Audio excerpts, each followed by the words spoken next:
Like, you go around with travel ball, right? And you're gonna see there's one or two teams, they got number guards, and he might have one or two wings, and he probably like 6'4", 6'5", maybe 6'6". He ain't no real big. He's really a wing.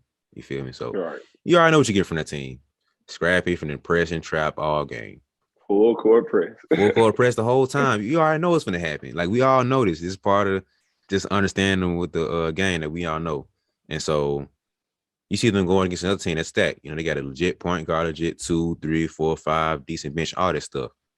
But the not the underdog team, but like the smaller team, the undersized team, their game plan is just to tire you out. Their game plan is to play to their strength. They're gonna speed you up. Now the other team is a better team. They have a better stacked team, but during this matchup right here, you're a slower team. You're used to getting to the half court sets. We're speeding you up. So now the matchup is in our favor because we're able to speed you guys up. And now you're not able to play to your strengths because our matchup is winning your matchup. Right? So like I said, the game is literally all about matchups. It doesn't matter how good you are. If the matchup favors me, then can I really call it an upset? You know what I mean? Because like you said, any given night, anybody can lose. Like any of those Bulls game or Warriors game, it's just a loss. Sometimes it's like, hey, we ain't got it this night. It's 82 games. It's hard for you to have it every single night. So like, is it really an upset if I just didn't have it this night and that match didn't favor me? Because I'm pretty sure there's a team that might have got them if they played 3 times. They lost to that team twice because of the matchup. Like there's nothing Jordan could have done. Well, not Jordan, but nothing though that Jordan Bulls could have done against that matchup that time because they just had the number. Like everybody, I don't care who they're. Every single player has had some player that just had their number. Every single team has had some team that's had that number. Like, hey, we lucky we had to play on a 7-game series because we probably took that L. Like, every team has that. And so it's like, it's not the fact that you're a better team, it's just the matchup favor me. So because the matchup is in my favor and I'm a quote unquote lesser team or less talented team, that doesn't really make it an upset as much in my mind because the matchup favors me. And I just know how to get to my matchup better than you are. So like if you're a slow down half court team, double down to the big, or you're gonna double down on the big, make sure he's uncomfortable the whole time.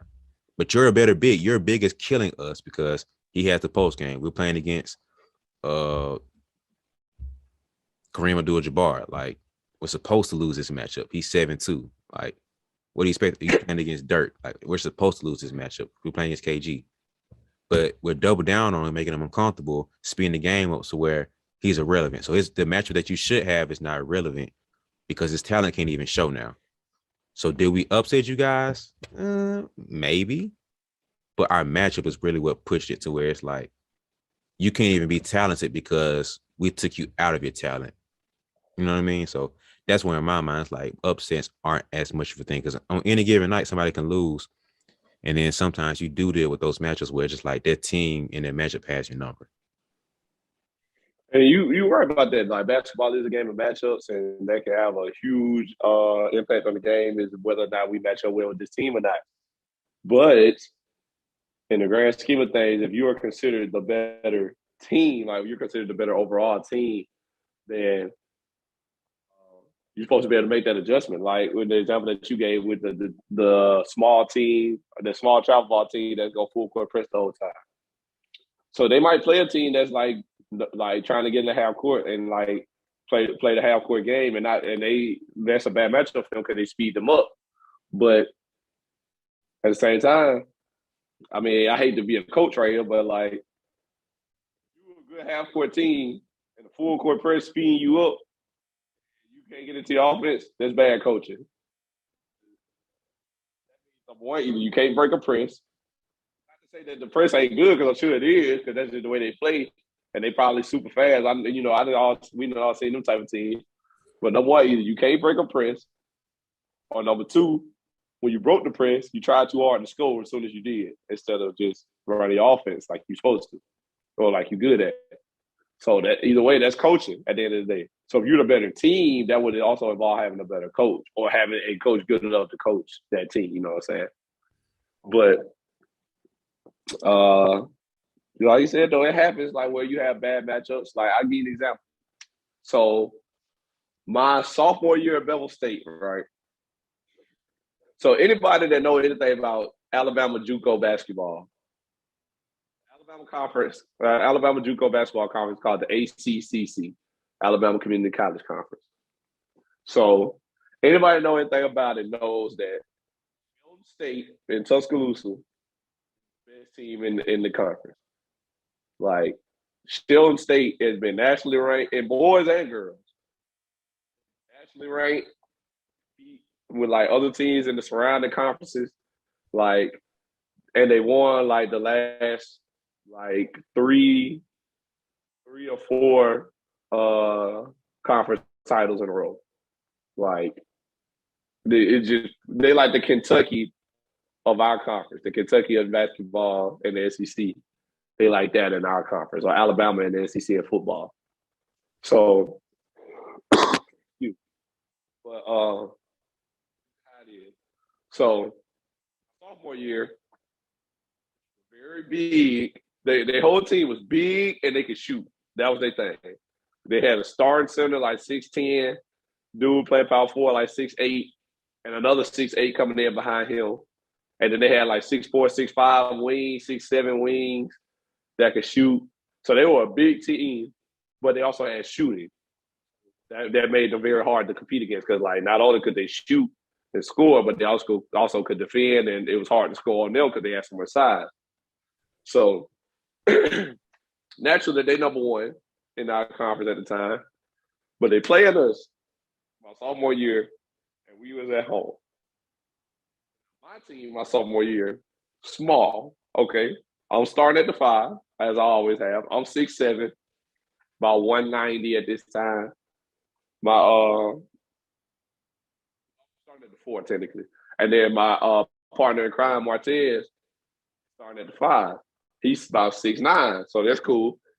Now after us, 3 starters went 6 foot, 5'10", 5'9".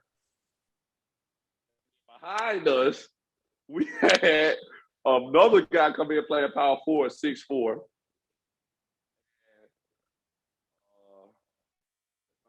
In height, nobody else over maybe 6'2" and so we had. So naturally, on paper, it's like a bad matchup, right? Yep. Like they're huge, we're small, we should not be able to beat them, right? So we play. They come to Belleville, we play at home. And I'm like, everything I got, like everything. Like I'm trying my best to win. You know, this is a team that I take personal. A matchup I take personal. I want to beat them because they're considered the best. And you know, that's just the type of player I am. I want to rise to the occasion. The thing was, this particular night they could not make shots. They were not making their threes. I don't know if it was just part of being in our gym or what it was, but they were not making shots. So the game is very close. So end up game tied. They go for a last. They had the ball. They missed their last second opportunity. I mean, their last possession opportunity. We get the board. Ball. Game still tied. We get the ball to our best player. He make a move, pump fake. Guy jumps into him. He go to the line, made both free throws. We win the game. Win by 2. Upset. That's an upset. Sorry to tell you. Like, we were not supposed to win that game. We scrapped and we played defense and we stayed solid the whole time. We ended up winning by 2. But then we go to Shelton a week and a half later, go down there, and let's just say they was making shots. And the outcome was not the same. So we lost that one. That's my point is though, anybody can beat you any given night. But at the same time, consider the better team, you're supposed to be able to make that adjustment and win that game when something's on the line. And so that was a conference game, so something was on the line, technically. Like in basketball in college, all conference games, something is on the line. Because, you know, you talking about playing for seeding and tournament placement now. So all conference games, something is on the line. You going all out every one of those games. So that is an upset at the end of the day because we weren't supposed to beat them. But yeah, they weren't making shots, but they were the favored matchup. Like they were supposed to beat us. Bigger, quote unquote, more talented from top to bottom. They got more. They just got more. They're loaded. Like they reload every year with more players. They got D1 transfers, people who transfer from 4 years down to JUCO to play for them. They got what it takes. You know what I'm saying? But we came to play and we sat down, we were solid, and we won the game. And that's how it goes sometimes. Sometimes you the bug, sometimes you the windshield.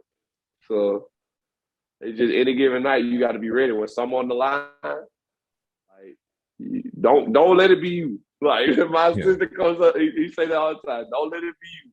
Like don't be the one to get upset. If you favored, make sure that you show them why you were favored.